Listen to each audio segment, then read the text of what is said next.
Bonjour à tous. Donc, pour gagner du temps, nous allons introduire la première session, qui est l'introduction philosophique et enjeux pratiques autour du mensonge et vérité.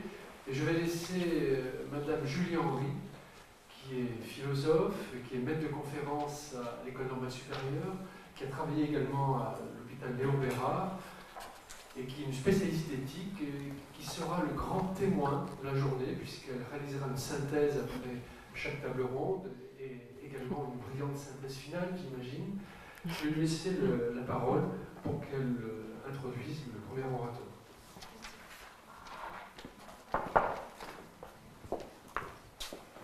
Merci beaucoup, professeur Juvin. C'est un peu intimidant d'être présenté comme ça, comme le grand témoin de la journée.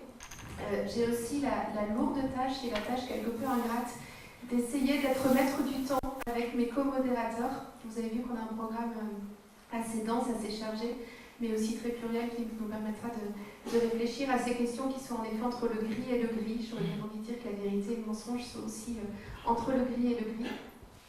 Et donc je remercie d'avance les intervenantes et les intervenants de m'aider dans cette tâche. Vous voyez, je commence par demander l'aide des personnes présentes en essayant au maximum de tenir le temps imparti dans les interventions pour permettre les échanges avec la salle.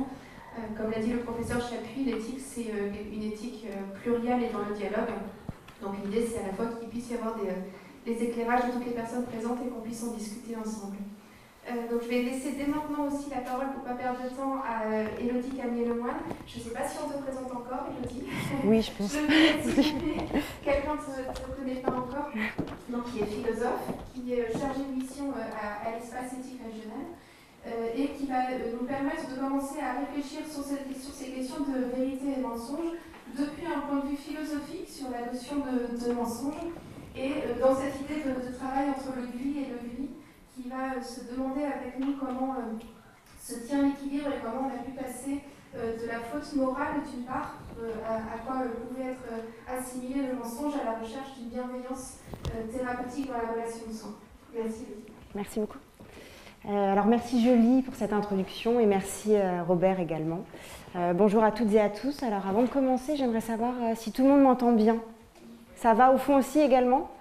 Pour savoir si je pars plus fort ou pas. Bon, moi, très bien.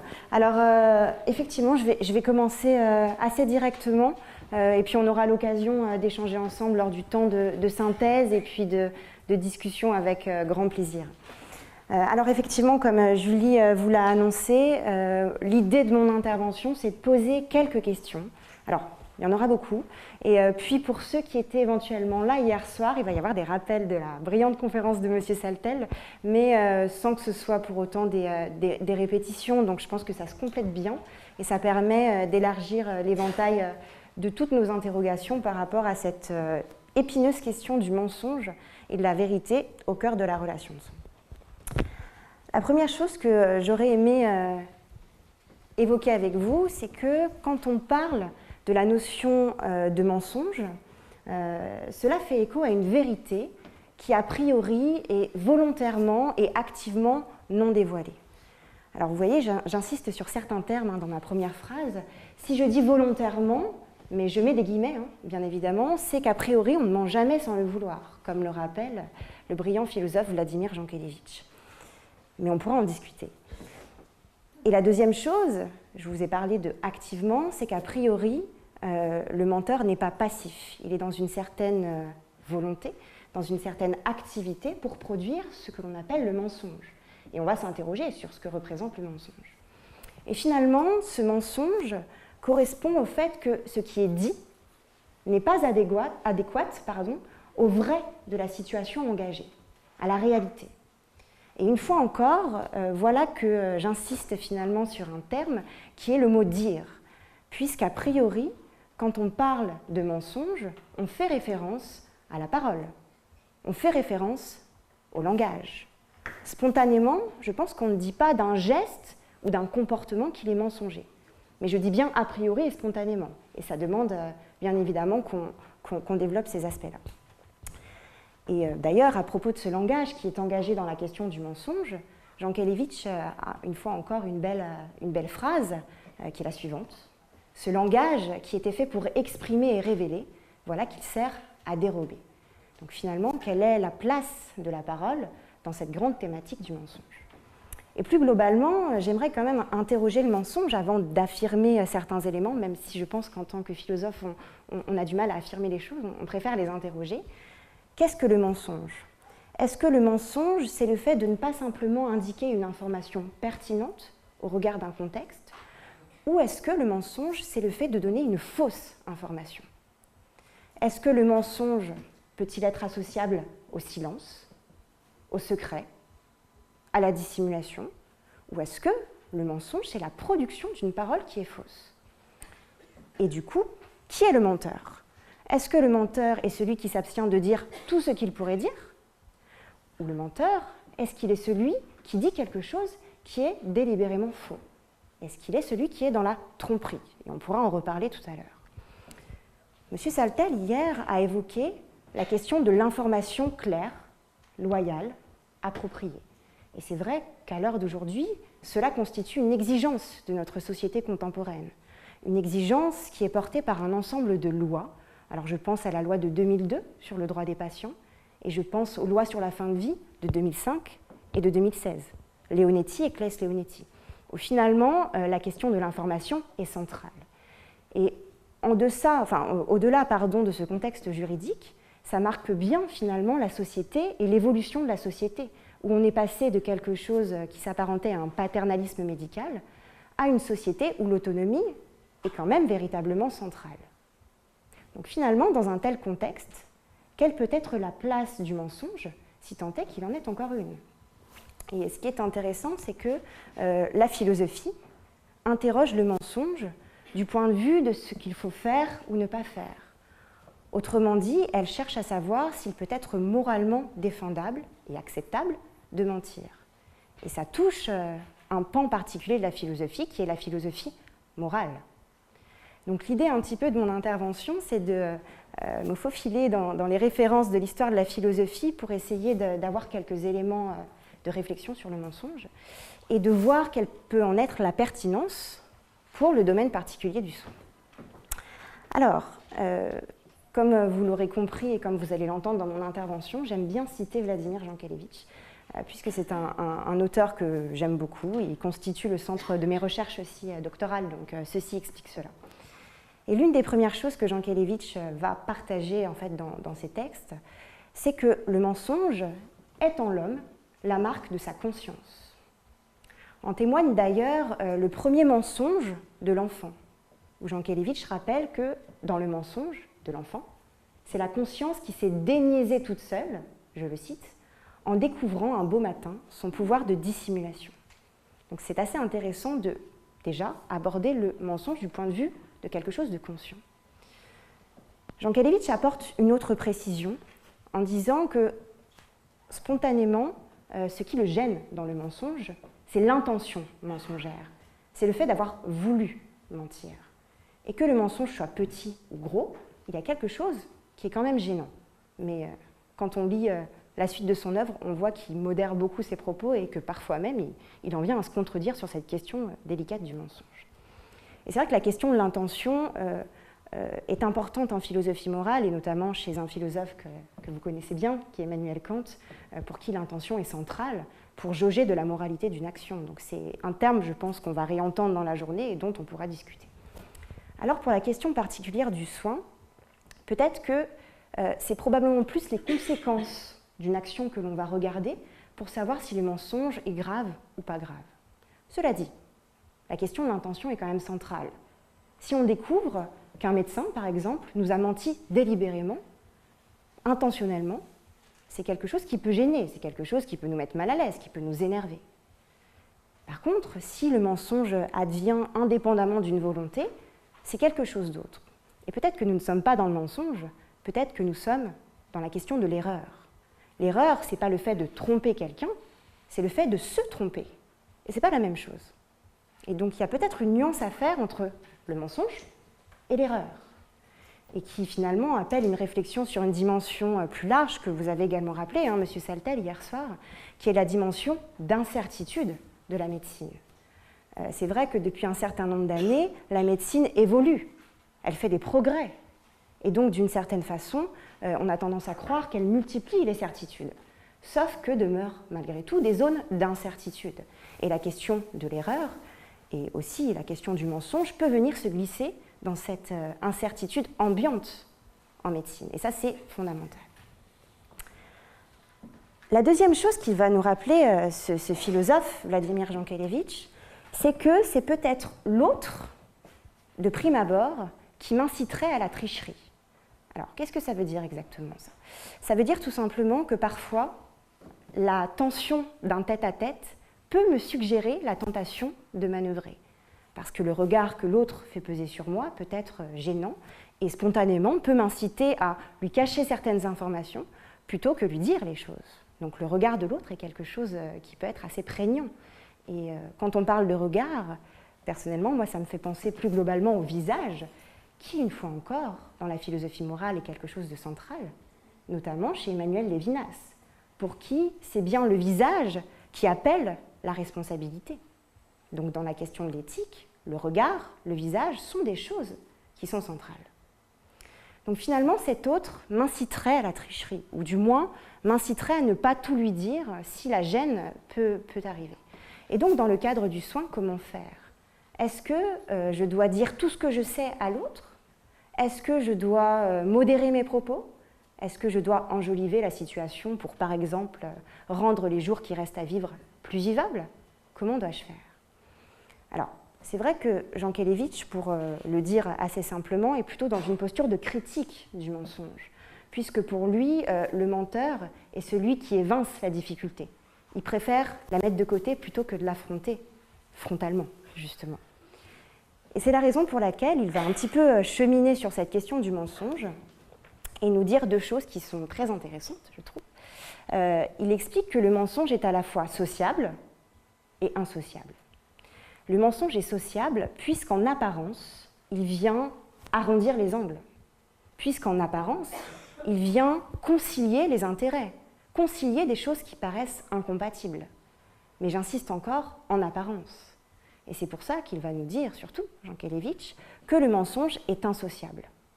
C'est-à-dire qu'il ne rend pas une société possible.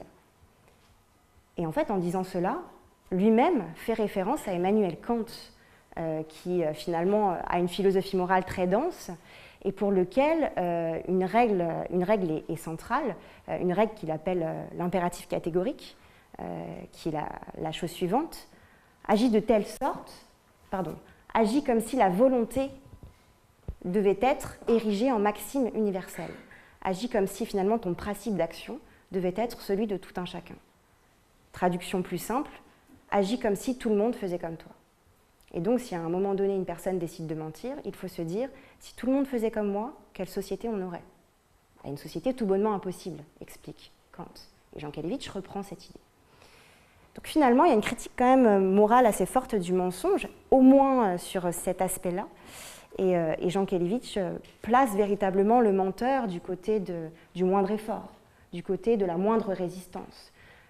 Et finalement, le menteur est celui qui préfère renoncer aux avantages lointains de la vérité pour jouir des avantages immédiats que lui apporte le mensonge. Donc il se situe dans une temporalité qui est particulière, ce menteur.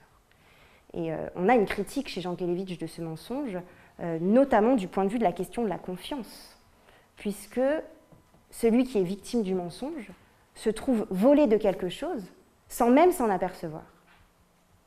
Et du coup, c'est fondamentalement problématique pour Jankélévitch. Alors, pour continuer un petit peu sur les références de philosophie morale, je ne pouvais pas vous parler du mensonge sans évoquer bien évidemment la polémique très connue en philosophie entre Emmanuel Kant et Benjamin Constant, un philosophe allemand, un philosophe français. Et Benjamin Constant, en fait, a une phrase qui est assez interpellante, puisqu'il nous rappelle que la vérité n'est un devoir qu'envers ceux qui ont droit à la vérité.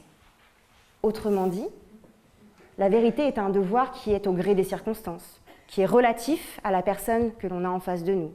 La vérité ne serait pas un absolu.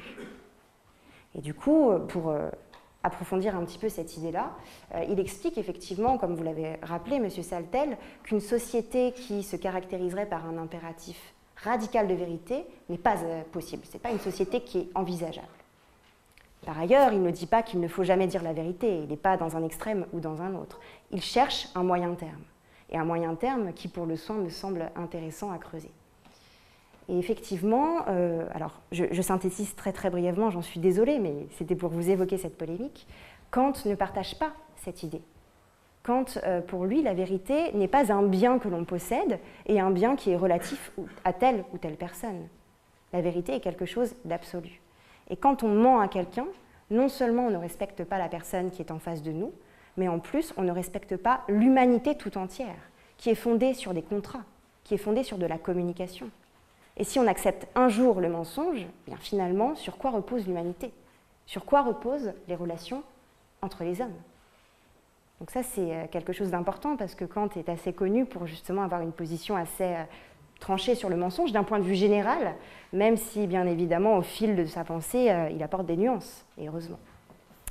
Alors moi, j'aimerais quand même, à ce moment-là, vous poser une question, afin de coller, ou du moins de s'adapter au contexte de soins. Est-ce que le mensonge de la philosophie morale tel qu'il est critiqué est-il le même mensonge que celui qui est parfois pratiqué dans le soin? Est-ce que nous sommes au même niveau? Est-ce qu'on peut vraiment mobiliser Kant en tant que tel ou Jankélévitch pour la question du mensonge dans le soin? Et pour répondre brièvement à cette question, j'aimerais partir un petit peu dans quelques anecdotes ou du moins dans quelques éléments de l'histoire à la fois de la philosophie et de la médecine pour voir que finalement, au fil du temps, la question du mensonge a été intégrée à une pratique médicale. Et le premier médecin que j'aimerais forcément vous citer, c'est Hippocrate. Dans les récits hippocratiques, déjà, la question du mensonge a une place. Et elle a une place, pourquoi? Tout simplement pour ne pas nuire aux patients, puisqu'on considère qu'il y a des vérités qui peuvent être angoissantes, qui peuvent nuire aux patients, qui ne peuvent ne pas être bienfaisantes pour le patient. Et donc, au fil de beaucoup de textes d'Hippocrate, on a vraiment cette idée que le mensonge peut être admis, pour autant qu'il empêche de faire peser sur le patient une menace, de vivre avec cette menace, avec cette épée de Damoclès au-dessus de la tête, d'une certaine façon. Chez Platon, la question du mensonge est également évoquée. Alors d'abord en politique, et je pense notamment à son ouvrage « La République », finalement Platon nous explique que le mensonge peut être justifié si la finalité du mensonge est noble. Par exemple, le magistrat peut mentir si la finalité est de protéger les citoyens de son pays. Et donc tromper l'ennemi ne serait pas quelque chose de moralement condamnable, pourvu que ce soit pour protéger quelqu'un. Donc bien évidemment, on pourrait en discuter, mais c'est déjà intéressant de voir qu'il l'aborde de ce point de vue-là. Et bien évidemment aussi, il fait une place au mensonge en médecine. Et il dit d'ailleurs que s'il y a bien des personnes à qui on peut autoriser le mensonge, c'est bien les médecins. Donc c'est marrant, là, le médecin a une place assez particulière dans la philosophie de Platon et dans les écrits, et c'est assez intéressant. Alors, pour continuer un petit peu, et pour aller du côté cette fois plus de l'Antiquité et de la Rome antique, il y a la question d'un mensonge thérapeutique qui est évoqué et qui est à intégrer dans une volonté thérapeutique, où finalement, au nom d'un certain principe de bienfaisance, on va se permettre de ne pas tout dire. Mais finalement, ce comportement est le miroir d'une attente de la part des personnes qui viennent voir un professionnel de santé. Puisqu'a priori, je dis bien a priori parce qu'il y a des nuances à apporter, si on va voir un médecin ou un professionnel de santé, ce n'est pas pour entendre une mauvaise nouvelle. Donc il y a une espèce d'échange tacite sur ce point-là qui est aussi intéressant à évoquer. Je continue un petit peu et j'aimerais vous évoquer plutôt le Moyen-Âge, avec notamment la question de saint Thomas d'Aquin, qui évoque la question de la dissimulation prudentielle, qui est un terme que je trouve assez intéressant. Précisément parce que Thomas d'Aquin va proposer une nuance entre le mensonge et la tromperie. Ça, c'est une question qu'on nous a posée suite à la conférence d'hier soir, où finalement, on voulait savoir un petit peu ce qu'était la tromperie. Et finalement, Thomas d'Aquin nous permet de faire une nuance entre les deux. La tromperie, c'est le fait de produire des signes qui sont délibérément faux. Le mensonge, c'est le fait de ne pas dire la vérité. Alors vous allez dire qu'on joue un petit peu sur les mots, sauf que peut-être que dans le soin, c'est quelque chose qui peut être intéressant à exploiter. Et en fait, Thomas d'Aquin développe un petit peu ce terme de dissimulation prudentielle pour développer une casuistique, justement, pour s'adapter à des situations délicates, pour résoudre, pourquoi pas, les dilemmes. Et la question du dilemme est centrale dans la philosophie et dans la philosophie du soin. Donc finalement, vous voyez qu'il y a un ensemble d'éléments qui sont restitués de façon très synthétique, qui peuvent nous faire déjà aborder l'idée selon laquelle le mensonge pourrait être quelque chose d'acceptable, ou du moins pourrait être quelque chose par rapport auquel on pourrait réfléchir. Alors, pour terminer cet exposé et pour aborder une notion qui me semble fondamentale, j'aimerais vous dire les choses suivantes. Si nous l'avons compris, le mensonge correspond au fait de ne pas dire une information. Ne pas dire une information n'importe comment et de façon immédiate peut être quelque chose de différent. Et donc finalement, dans ce que je vous présente ici, émerge une notion qui me semble centrale quand on pose la question du mensonge dans le soin. C'est la question de la temporalité. Est-ce que dans ce mensonge et dans cette vérité au sein de la relation de soin, peut-on envisager quelque chose comme un parcours de l'annonce, un parcours de la vérité, un rythme particulier? Et ça me semble important parce que ça lance la réflexion sur la question du meilleur moment pour donner certaines informations. Le moment propice, le moment opportun. Existe-t-il un moment opportun dans la relation de soins, qui ne serait pas un moment parfait, attention, mais un moment le meilleur possible? Et c'est vrai que là, c'est votre rôle, praticien et professionnel de la santé, sur comment saisir ce meilleur moment pour donner des informations. Et est-ce que finalement la question de l'intuition peut avoir une place dans la révélation de certaines données? Et c'est vrai que, alors pour ceux qui connaissent la philosophie ou qui s'y sont déjà intéressés, vous voyez poindre un petit peu derrière une notion qui est très belle, je trouve, et qui nous vient d'Aristote notamment, mais qui est évoquée à bien d'autres endroits, qui est la notion de kairos, que je vous ai écrit sur le support, et qui en fait est une réflexion sur la temporalité et sur le moment opportun. Et en fait, pour vous en dire deux mots, et j'ai bientôt terminé, Aristote se pose la question de savoir comment on peut lier le temps et l'action de l'homme. Comment on peut faire advenir une information qui ne soit pas trop tôt, mais qui ne soit pas trop tard non plus. Et en fait, il se questionne sur l'idée de médiété, de juste milieu. Et finalement, comment va s'incarner ce juste milieu, ce kairos, dans la relation de soin? Et je pense que la réponse, elle n'est pas unique, bien évidemment.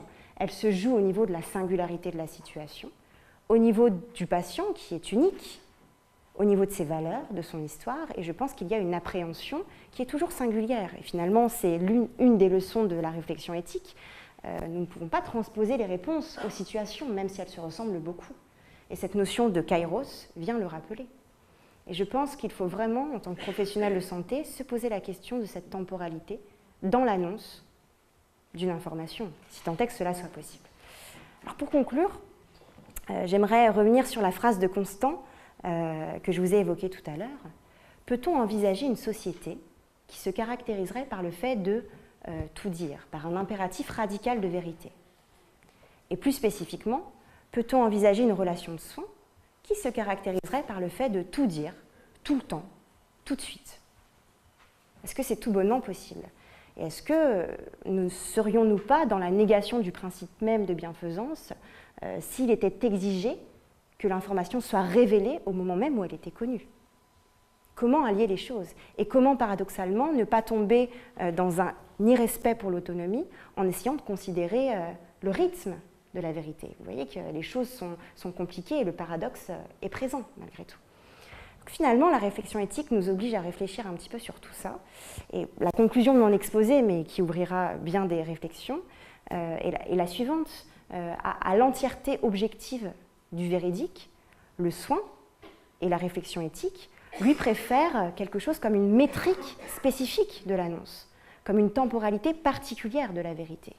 Précisément parce que dans la réflexion éthique, l'idée, c'est de penser la singularité de la situation et finalement la singularité de la relation de soins. Merci beaucoup pour votre attention.